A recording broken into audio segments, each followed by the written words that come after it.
I said, it does feel like only yesterday. If you remember being here, if you happen to be here back when I was running, here's the thing I want you to remember. We can do it, and we have done it. And we're going to do it again. The way we got there, and the way we're going to get there again with the Delaware County Council, there's no magic recipe. It's just hard work. It's hard work. So the stuff that we're at the beginning of a cycle now where if you want to work on flipping a seat, if you care about helping Larry Arata get elected to Delaware County Council, it's not just a matter of posting the latest outrage on Facebook. It's about helping him get petitions signed. It's about, if you're a committee person, showing up at that convention and talking and voicing your support for Larry. This is how the sausage gets made. Politics is not a glamorous thing. It's a lot of hard work. So if you're committed to this, you can commit by financial support, but you can also do that by elbow grease, knocking on doors, getting petitions signed. This is how we get it done. This is our advantage over them. We are willing to work hard and not rely on old networks of patronage. Because let's talk about what's at stake here in Delaware County Council. This is a bigger election, frankly, now that I've won it, than I think that mine was. Delaware County has operated under assumption for a long time. You either know people like this, you may have been somebody like this, you have to be a Republican to get along. And people are finding out that that's simply not true. I can't tell you how many conversations I've had, particularly with labor in the last month, where they are so secretly thrilled that we flipped these seats and they know what's coming, or they think they know what's coming. Again, every wave has to start again.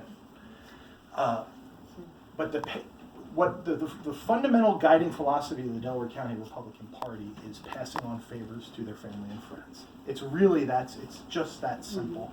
They have no ideology, they have no ethics, they have no principles. I hate to sound that stark about it, but they are a corrupt group of people who have had power for too long. This is what happens when any, I think, group of people have power for too long. Someday you may be coming after my hide if I'm in here too long. Zabel, I remember when he was an idealist, and that should happen. That should happen. You should. And it is time now to clean them out. And people have been in Delaware County long enough to go, well, what I care about, nothing's being done about. And we have seen already with our 2 seats that we took in 2017 with Kevin Madden and Brian Zidek. In the minority, in a 3-2 minority, we are seeing more transparency. We are seeing more accountability. We are seeing voices that you never would have heard before. That risk assessment for the pipeline never would have happened. Never would have happened. If we can flip this in 2019, one of the huge things that will happen is that we will have real control over the Bureau of Elections in Delaware County.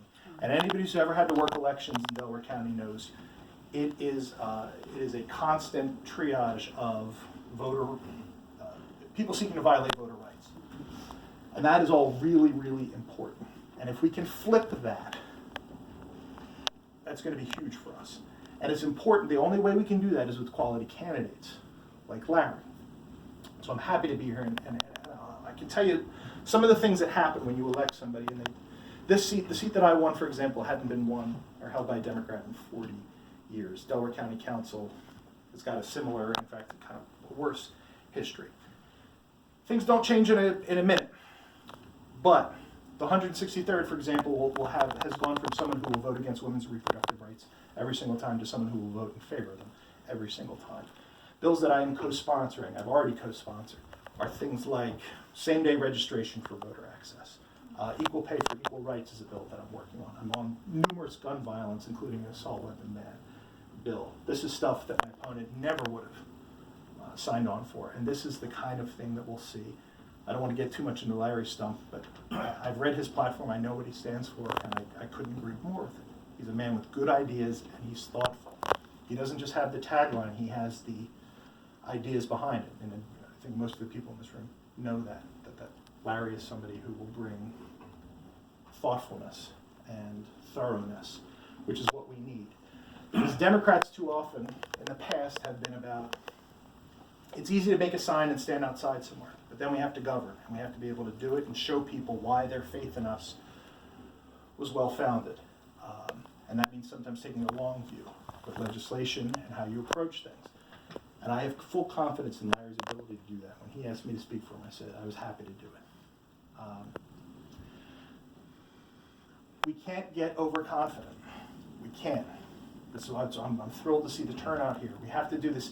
It is hard work every single time. In 2019, if we can take the county, and if we can put our first ever Democrats onto the Court of Common Pleas bench, if we can get a DA whose mantra is not in every single case, lock them up for as long as we can. These are fundamental philosophies that can change.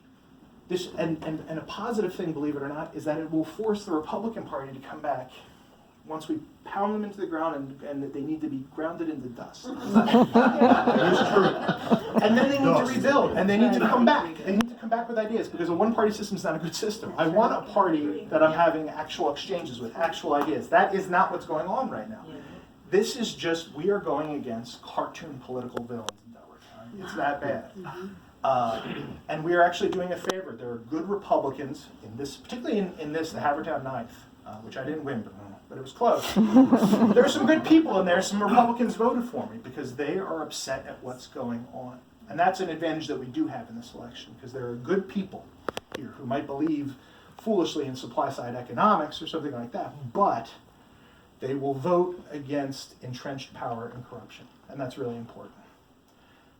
I'm very excited to have Larry running. I also am proud because I grew up in Havertown, and I would love to see Havertown have a seat at the table in county council. One of the bills I'm going to be introducing down the line, that's going to be my original bill, is a bill that's intended to address a cause that I know is one of Larry's, which is the opioid crisis. And I think what you hear a lot of the times with the opioid crisis right now is people are focused on the end product, which is making sure people get Narcan, that kind of thing, which is a noble cause. But where this starts is with things like drug companies overprescribing doctors, and we've got to look at the beginning of it too. And that's what I'm going to be going after, the doctor's ability to prescribe pain medication for acute conditions. I'm going to be introducing a bill that limits their ability to do that. I don't have the number off the top of my head. I wish I did as I started to say this sentence. There's a staggering number of heroin addiction starts with addiction to pain medication.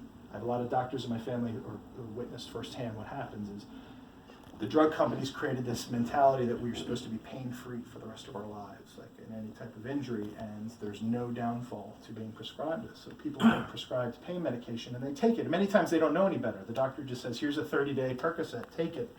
And that's an incredibly powerful thing. And we have to change how we think about that. And I know Larry is in on that, or is in on that idea that we have to explore not just root causes. We have to not seek to lock people up for the rest of their lives. That is not the deterrent that will change things. And it is one of the signature crises of our time. It's the opioids, it's education, it's the environment. Those are the big three things that we have an obligation to fight for forever until the very end. And I know Larry will be a champion for all those things. So I'm not running for another 20-something months, so that means I get to make my speeches a little shorter, and I am proud to introduce my friend and a worthy candidate for Delaware County Council, Larry Arata.